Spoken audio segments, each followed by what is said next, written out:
ছোট্টবেলায় কষ্ট পেলে জোরে জোরে কাঁদতাম, যেন সবাই শুনতে পারে। আর এখন কষ্ট পেলে লুকিয়ে কাঁদি, যেন কেউ শুনতে না পারে। সময়ের সাথে শুধু বয়স বাড়ে না, বাড়ে সহ্য করার ক্ষমতাও। আগে কেউ কষ্ট দিলে কান্না দিয়ে ভুলে যেতাম, আর এখন হাজার কষ্ট গিলে ফেলেও চুপ করে থাকি। ছোট্টবেলায় একটা খেলনা ভাঙলে মনে হতো পৃথিবী শেষ। আজ নিজের হৃদয় ভেঙে গেলেও মুখে হাসি রেখে বলতে হয়, আমি ভালো আছি।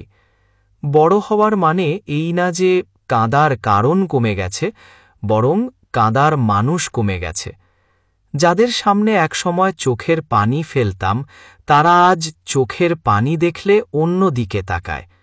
এখন কষ্ট লুকিয়ে রাখি, কারণ সবাই বুঝবে না, সবাই সান্ত্বনা দেবে না। কেউ কেউ শুধু জানতে চাইবে কেন কাঁদছ, তারপর গল্প করে চলে যাবে।